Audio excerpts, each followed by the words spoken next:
NEA Big Read is a program of the National Endowment for the Arts in partnership with Arts Midwest.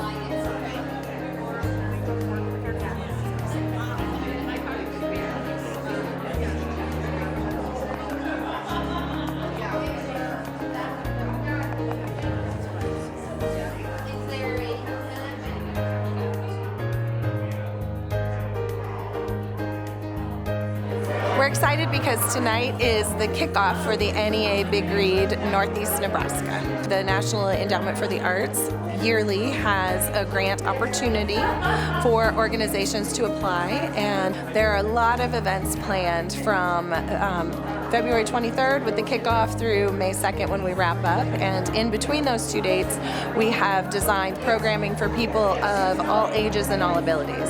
So that includes a read aloud event for children ages 3 through 3rd grade. We've got companion books and some events that go along with that at the Arts Center and the public library for the middle grades and for the high school students. And then we have things like a poetry event and some theater workshops. And we'll have times to share stories. And Rebecca Tossig, the author of Sitting Pretty, The View from My Ordinary Resilient Disabled Body, whose book all of our programming has been focused on, she is coming to visit, and she will do a professional development session for educators to help us learn how to better create accessible classrooms and inclusive spaces, and then she'll do a reading as well. It's time for us to ensure we fully include people with disabilities in all locations, from medical facilities to employment to nightclubs, because people with disabilities should be able to celebrate too. I'd like to introduce my good friend. This is Paul Markhofer. He's going to play some drums for you, and I'm going to accompany him.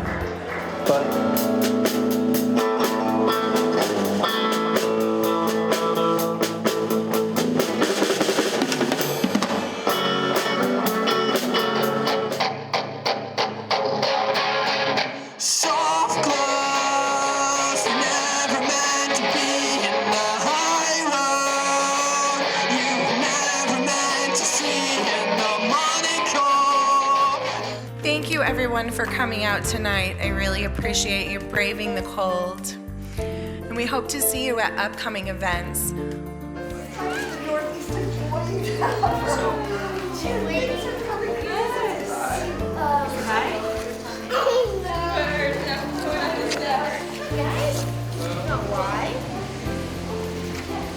guys know why you shouldn't make other people sad? They're new friends.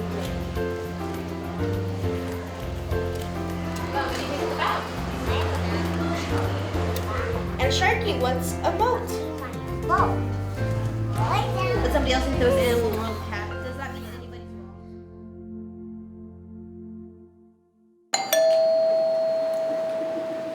Hope you're ready to be destroyed. Yep, I'll get the game ready. Well, I brought Monopoly, but I can destroy you in either. Following us and kept repeating what we said back at him. And then he said, bye, our word. Then he ran off. Again.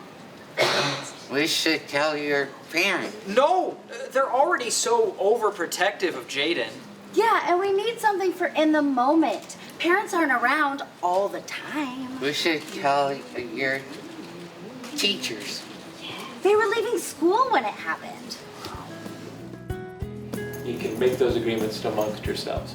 But knowing that everyone has a voice, and whatever you want to share today is valid. Just making sure that along with sharing, that we are also observing and listening. But we can all help each other with that. Yeah. Right. All the money. But when you see him, the bag, the leprechaun ran away. Mines.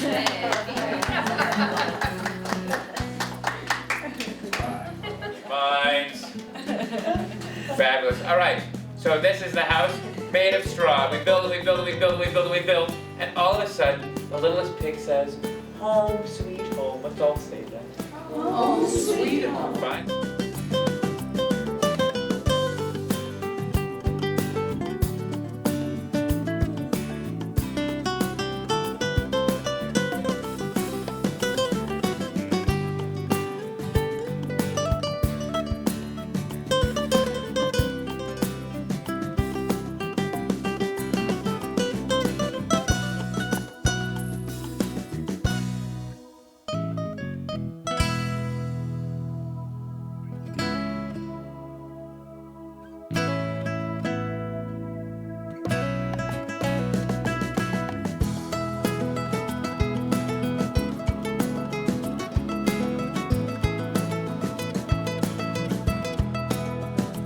Getting some adaptive equipment.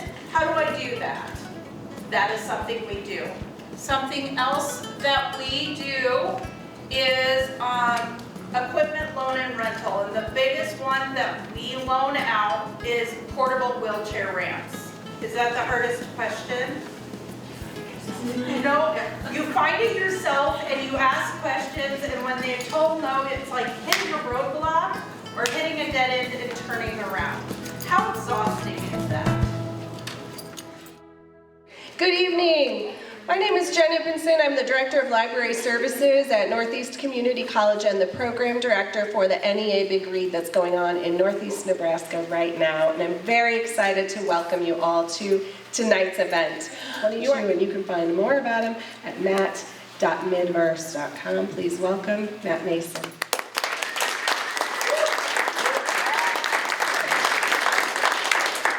Thank you very much, and please give another hand for Jen Ippenson. She's doing a lot of Big Read work and a lot of work just supporting writers and writing, so I'm so grateful.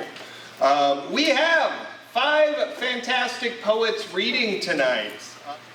Until the hand cramp sets in, until the pen runs dry, until my arguments collapse back in on themselves and I have to pull stanzas apart like punch-drunk boxers in the late rounds. Until the right line comes.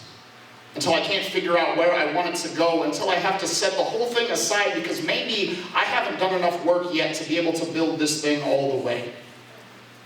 I work small bones from the back of my mouth to my front teeth, pluck and drop them in a pile on a plastic plate. How easy it could be to go like this, cross-legged on the kitchen stool, mackerel flash fried only a moment ago, an untongued bone fixed and final in my throat. This is our United Carceral States of America, and before you applaud, before you move on from that feeling in your chest, that feeling in your gut, America, I truly hope you can see that this heart, it deserves better. No matter what, if I walk or if I roll, and I let the wind blow in my face and the sun beat down, I will tear up because it is joy. It is pure joy. Yes, I might need a cane, and I might need this chair, but the wheels are hot pink so that we all know it is joy. The third girl I ever told I love you taught me that whenever she asked me to go dancing, I should dance. It's not about the fact that she can or that I can't. It's more about the fact that among the approximately 8 billion other pairs of feet on this earth, she would rather have hers stepped on by mine than by anyone else's.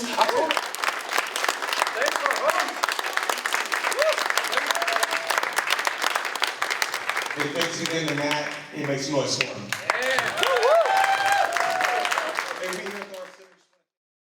I have been counting down to this day for many, many months, and so I am delighted that you are all here, and it is finally time for me to do this introduction. Please join me in welcoming Rebecca Tosick.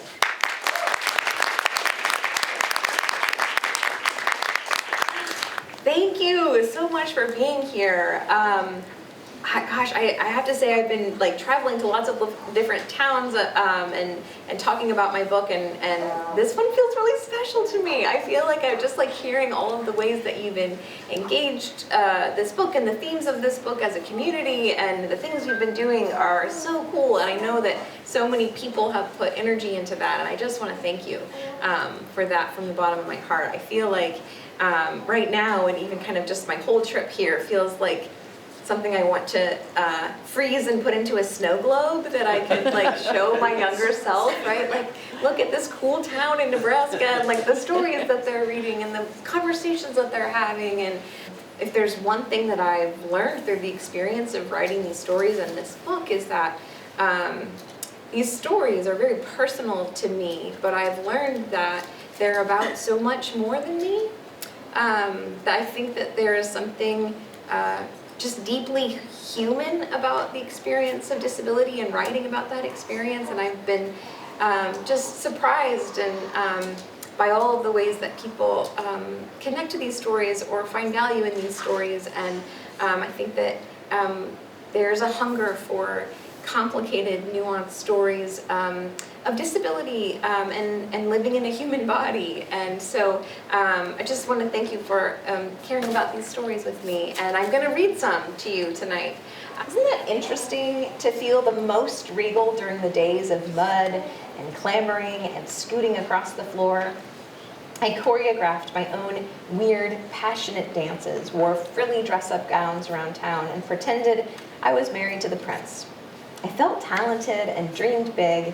I floated in my own bubble, a universe where everything glistened and glowed, and I wore a crown sparkling with jewels. I believed everything I did, the way I moved my body, the way I looked, the roundabout paths I took, was right. I'd figured out how to do all the things I wanted, and I didn't see my methods as strange or sad. My favorite interaction from online dating was with the scientist, a problem solver finding his great riddle in the disabled woman he'd met online. Really, I should have stopped messaging this guy as soon as he started educating me on my profession, teaching English, a profession that he did not share. Not even close, Mr. Science Guy. I knew this was going nowhere fast, but I was also very curious. What else might this man have to teach me? Grading back at his photo. Let's just see about this Micah 28. As I scrolled through his profile, I felt tiny little lovebirds flapping around my head. First, he knew how to write a sentence, including the proper use of a comma between two independent clauses connected by a conjunction. It was pretty much a seduction dance in my book. The more I read, the more I marveled. Was this a real person?